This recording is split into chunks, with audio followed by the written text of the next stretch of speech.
Okay, so we are back at it. 2023 preseason playoff predictions, whatever you may call it. Let's see how many drivers I get right here. Let's start with the truck series because the race is tomorrow. So let's see if I can try to make this work. Just by looking at the grid here, I can already see that Saint Smith is gonna be a lock. Stuart Friesen is gonna be a lock. Grant Enfinger is gonna be a lock. Matt Crafton, Ty Majeski, Ben Rhodes. Let's see who else. Carson Hocevar. And yeah, I pretty much think those 7 guys are gonna be like the main guys to be in the playoffs. The 3 other spots are up in the air, and I had a really tough time debating who were gonna be those 3 guys. Christian Eckes, I decided he was gonna be one of those guys in the playoffs. Not really a lock per se. I could put him down here in the bubble, but the more I think about it, the more confident I am that he will be there. McAnally is a pretty solid team, and it's just that they weren't panning out with Derek Krause, which, again, I like Derek Krause a lot, but the guy was just not working out for them. It was already 3 years, and Eckes is an improvement over him, so I feel Eckes, I don't know if he's going to win a race, but he could point his way into the playoffs unless some crazy stuff happens. Anyways, guys that need a win. This guy's Chris Wright. He will need a win. Corey Heim is going to be on the bubble. Spencer Boyd is going to be in the same boat. Haley Deegan is going to be on the bubble. She's going to improve, but I don't think she's going to be in the playoffs. She's going to be in the bubble, though, like a top 15 in points driver. Nick Sanchez, same thing. We don't know how good Rev Racing is going to be. So I'm putting Nick Sanchez in the bubble here because he is a good driver. He's still a great driver. He won the ARCA title, so he has tons of potential, but I don't know how good Rev Racing is going to be, so that's why I'm putting them here. Di Benedetto also going to be on the bubble. Don't think he's going to make the playoffs, though. Lawless Allen, he's going to need a win. Colby Howard, same thing. Jake Garcia, Mason Massey, Brett Holmes.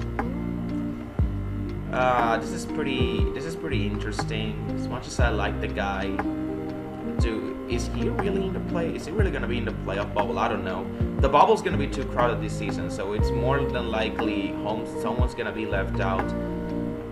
I feel like Holmes might need a win to sneak in.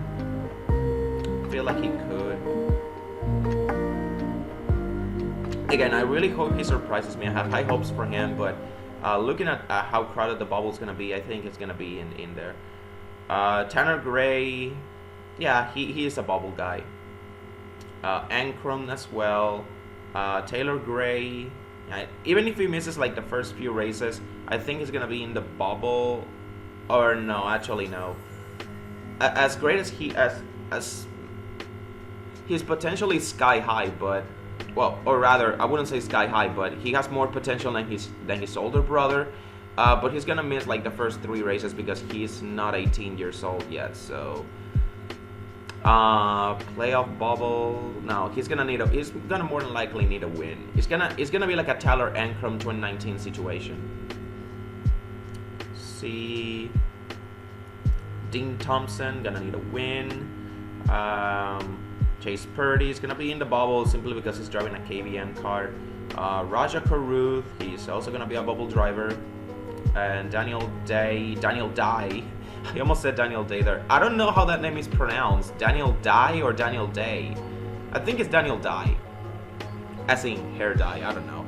But yeah, these 2 guys are driving GMS equipment, so just by that, they're in the playoff bubble. So yeah, as you can see, the bubble is way too crowded. There is no way I can put in a guy like Brett Holmes in there. He's gonna more than likely need a win.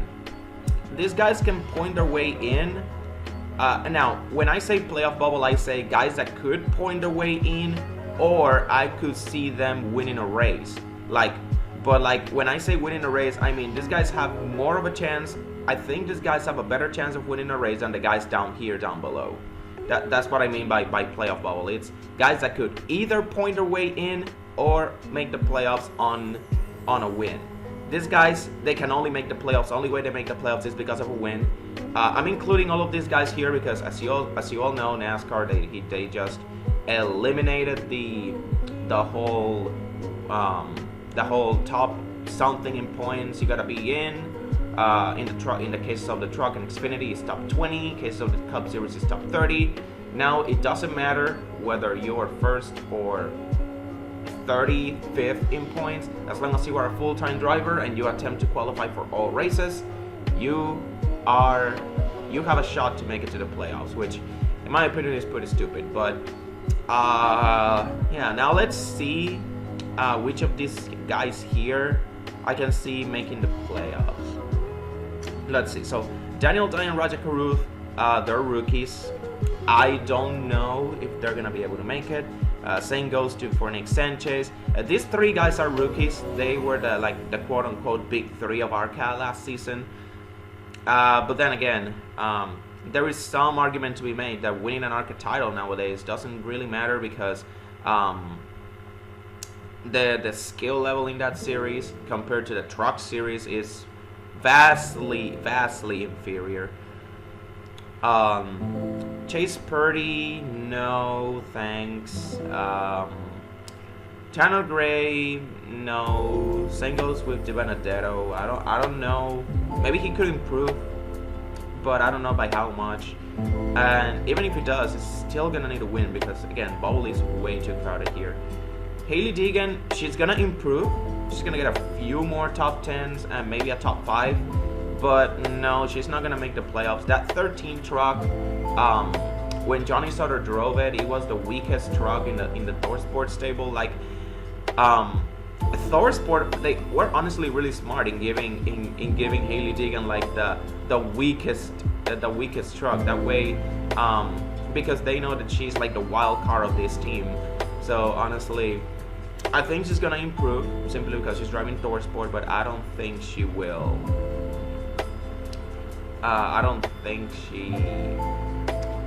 she'll make the playoffs. She will be like a 15th in points, 15th to 20th in points type of driver.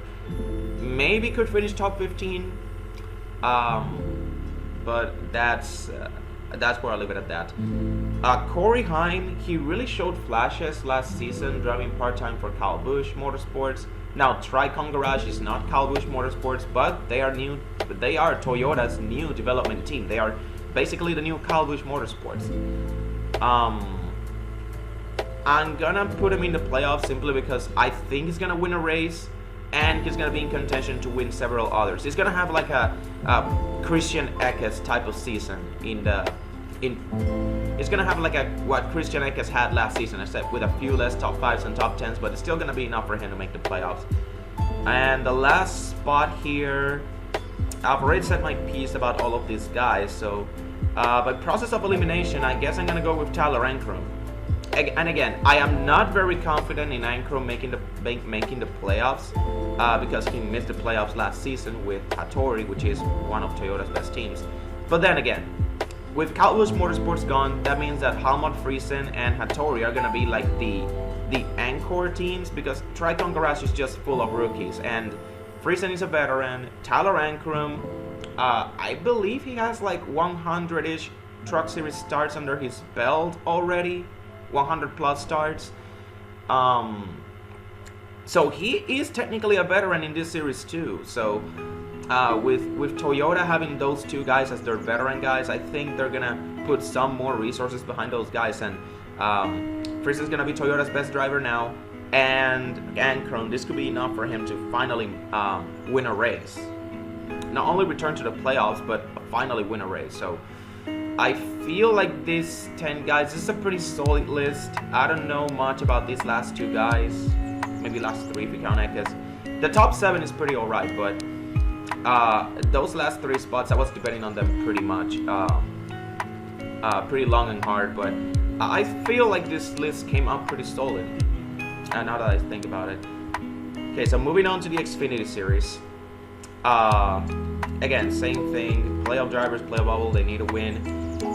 This is very easy. Xfinity has always been the easiest series to predict for me, simply because the series is just so top heavy. It's almost always the guys on the best cars that advance to the playoffs, and in this case, it's just no exception. Custer's gonna be there, Justin Allgaier, Austin Hill. Let's see, Josh Berry, Brandon Jones, Riley Herbst, John Hunter Nemechek, Chandler Smith, Daniel Hemrick, Sam Mayer, Sheldon Creed, and then I guess I gotta go with Sammy Smith. I know the guy's a rookie. Again, I know the guy's a rookie, but I mean, he's driving by virtue of driving a GGR card full time. That automatically places you in playoff contention, even if you don't make it in on points. Even if you don't make it in on win, you can still make it in on points, like what Sam Mayer did last season. Now, I do think he has potential because he, in the few truck races that he ran, particularly the Martinsville playoff race last season, he was really good. So I really feel like he could get the chance to win. Now, if he doesn't make the playoffs, or any of those guys just falter in points somehow and don't advance by winning a race,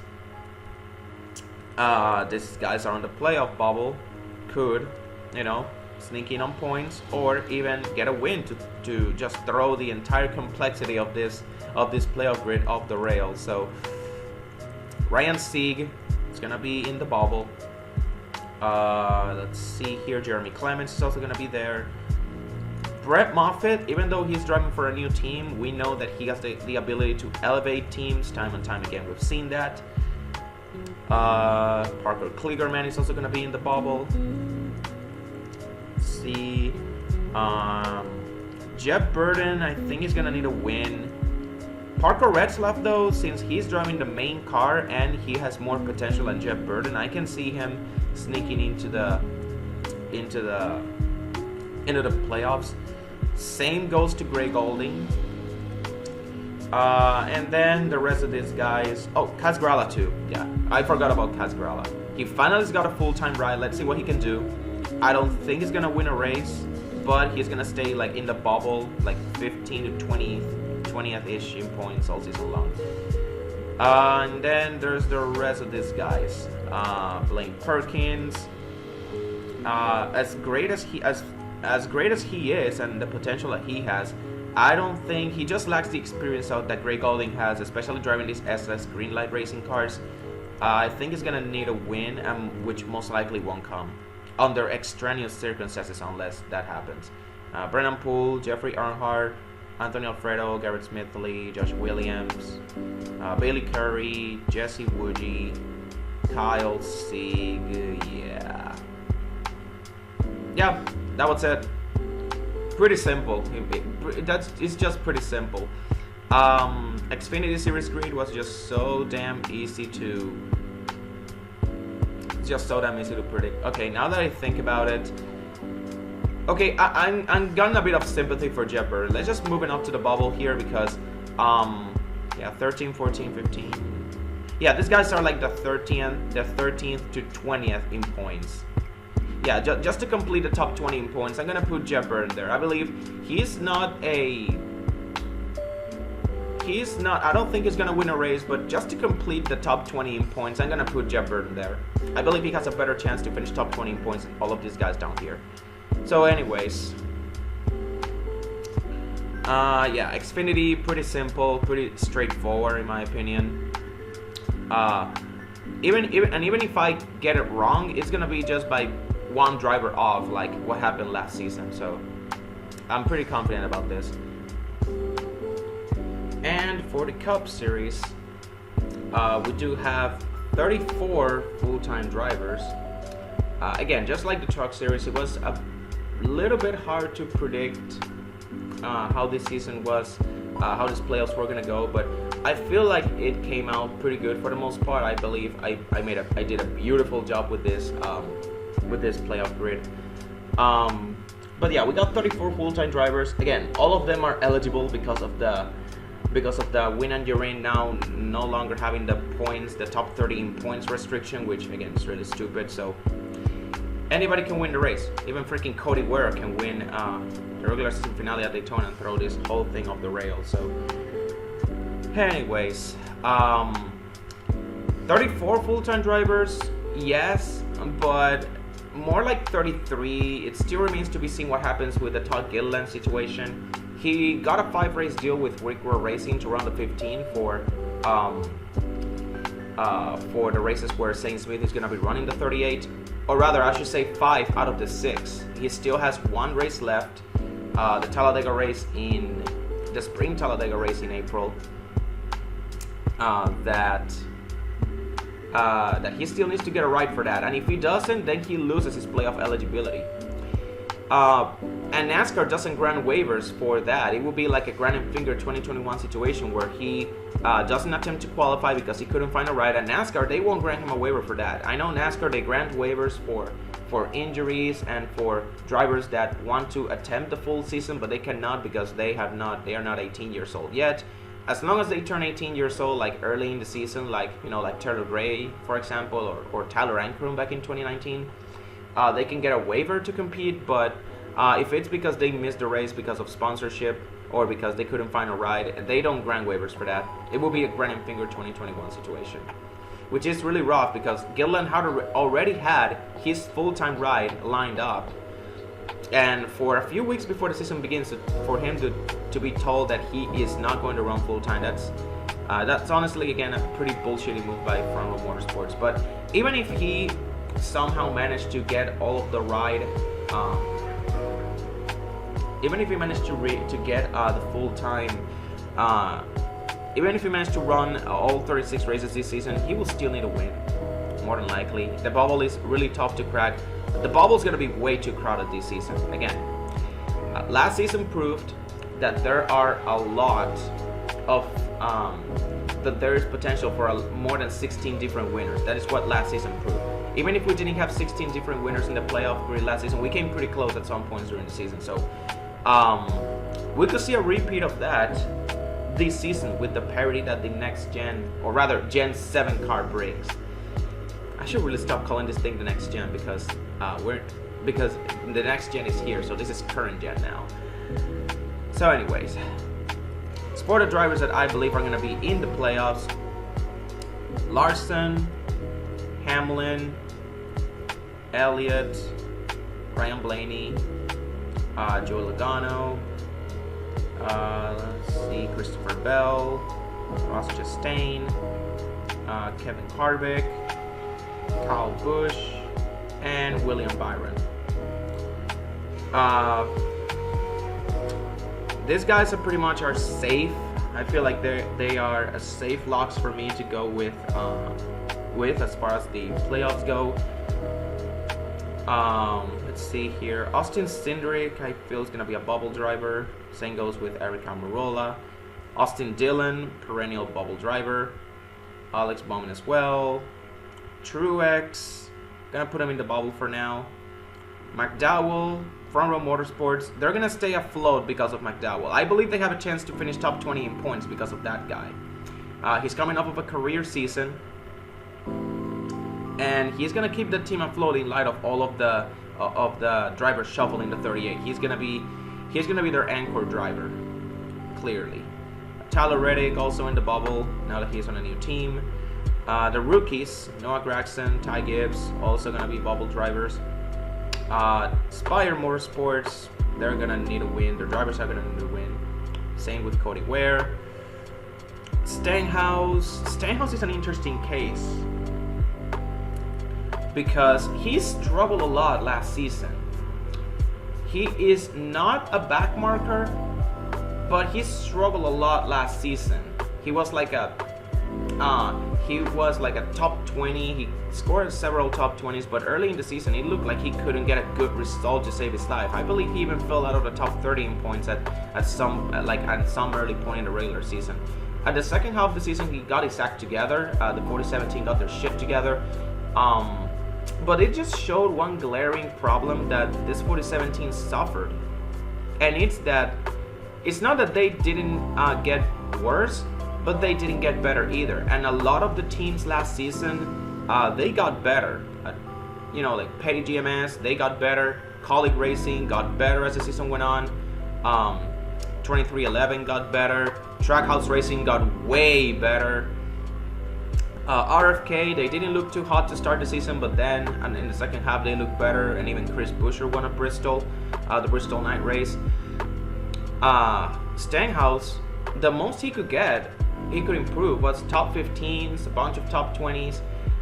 I don't know if he's going to be able to crack the bubble this year. He's going to more than likely need a win. Same goes with Harrison Burton. Great rookie season. He got to show flashes in his rookie year. He showed flashes, but then again, I don't think he's gonna fall into a sophomore slump. That still remains to be seen. But even if he doesn't, more than likely gonna need a win. Chase Briscoe is gonna be a bubble driver. Buescher, Keselowski, the RFK boys gonna be in the bubble. Eric Jones also in the bubble. Allmendinger, gonna put Bubba Wallace in the bubble. Ryan Preece as well, Justin Haley as well, and Suarez, also a bubble driver. So as you can see, bubble's pretty crowded. So how I'm gonna sort this out is, I think Truex is gonna break his winless streak this season, and he's going to win. He's going to win a race or two, who knows? But he's going to win in the regular season.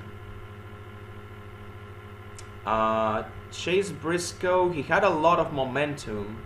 He ended 2022 with a lot of momentum. And this could carry him into, again, another early season win, 2023. But yeah, his 2022 was very inconsistent. But late in the playoffs, he finally found like some results. He finally produced results. And he's going into this season now with a lot of positive momentum. So, who knows? He could get another early season win and lock himself in early on the season. So, but at this point, I feel like that momentum that he had. This is who Chase Briscoe truly is. We're starting to see who Chase Briscoe truly is. I believe he's going to get another win somewhere down the season, lock himself in the playoffs. I'm pretty confident of that. Alex Bowman, he always has this one race where he goes, where he looks like clearly the best driver in the field, when he usually is a 10th to 15th place driver otherwise.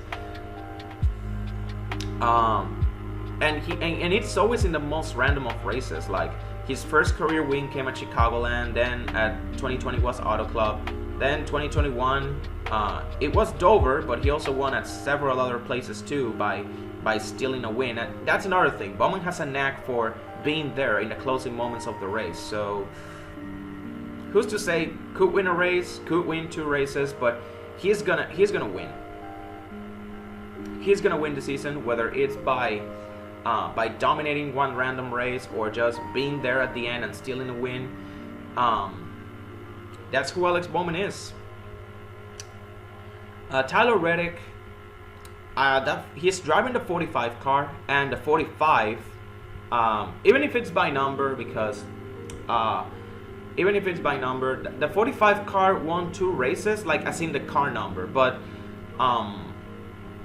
the 45 team, as in the team that ran with Kurt Busch and Ty Gibbs, that 45 team, they look really good to start the season. It had a slow start, but then with Kurt Busch, they won at Kansas, and they were going pretty steady until Kurt Busch got silent with a concussion at Pocono. Then Ty Gibbs got a top 10 at Michigan. but then from that point on, they just struggle in the playoffs. But yeah, 23-11, they showed improvement.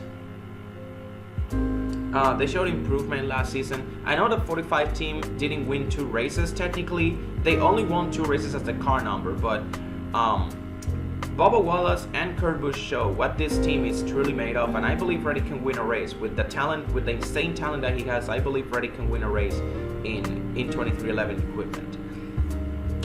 Austin Cindric, I do believe he's gonna win on a road course. That is, he's not gonna win on a super speedway. And the same thing goes with AJ Allmendinger as well. They're both gonna win on road courses. Cindric is gonna win on a road course. Allmendinger is also gonna win on a road course. There's several chances for them to win on road courses, because there's like how many are there? Like 5, 6 in the season.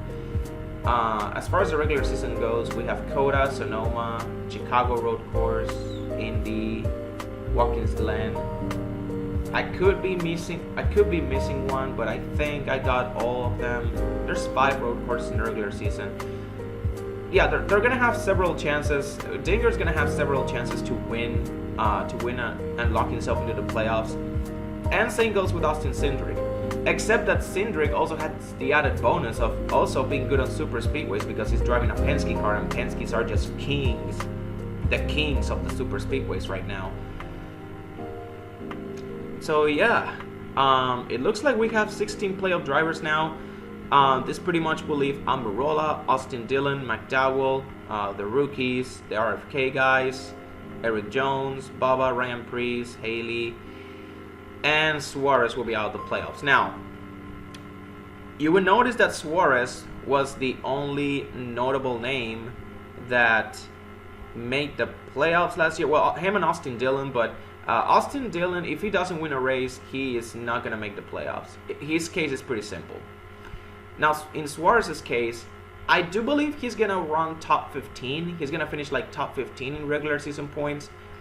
But he is not going to win a race, and he's going to miss the playoffs because of it. It's going to be like a Truex situation of last season, of him being top 15 in points, or being like high enough in points to qualify for the playoffs, but because there were so many different winners, he is not going to make it. I believe Suarez is going to have that situation. Now, he could win. You know, he has a knack for being good at the more technical tracks where you have to shift a lot, like road courses and Pocono as well. But the thing is, there are so many good drivers at those tracks. Like at road courses, you look at Tyler Reddick, who was a huge surprise at road courses last season. He was a revelation. There's Austin Cindric and Allmendinger as well as Chase Elliott. There's also Ross Chastain, who his first career win came on a road course. It came at Coda last year, if you remember. And yeah, there's also Logano and Blaney. They're pretty underrated at road courses. Larson's also there, can count him out. Chase Briscoe, even if it's just at the Indy road course, but he's also shown some skill at road courses. Byron in the Charlotte Roval, he's also shown that he can get results at that particular road course, and he is overall pretty decent in road courses in general as well. And the tracks like Pocono, Ross Chastain's good at Pocono, Hamlin's good at Pocono, Blaney's, I guess you could say he's good as well. Larson, Bowman. There's just a lot of competition. In the tracks that Suarez has a chance to win, there is a lot of competition, and I would just pick other drivers to win over him. So his case is pretty simple. If he wins, he makes the playoffs. He doesn't win, he misses the playoffs. His case is pretty simple. It doesn't matter where he is in points. I think there's gonna be a lot of different winners. There could be like 16 or more than 16 different winners this season, but his case is pretty simple. He wins, he makes the playoffs. He doesn't win, he doesn't make it. It doesn't matter where he is in points, unless he is the points leader. But I don't think Suarez is gonna finish the regular season, as the points leader. But overall, I think this grid came out pretty good. again, I would like to put Suarez here, but I just don't know which guy to take out for in order to put him. I feel like all of these guys that I have here have a better chance to win at least one race over Daniel Suarez. And again, I could just take out Allmendinger because I feel Suarez is going to finish higher than him in points. But like I said, this Gen 7 season, this Gen 7 car has leveled the playing field to such an extent that it doesn't matter where you are in the points. And also with the new NASCAR rules in place, all you gotta do is win a race and you're in. And with Allmendinger being so good at road courses, that's just gonna give him automatically a better chance to make the playoffs simply because of how the rules of the sport are at the moment. It doesn't matter if Suarez is higher in points. All Allmendinger needs to do is win a race, and that's it. And even if it's just on road courses, I give Allmendinger a better chance to win on road courses than I give Suarez on any track during the season. And this is the first time that I am using this logic when making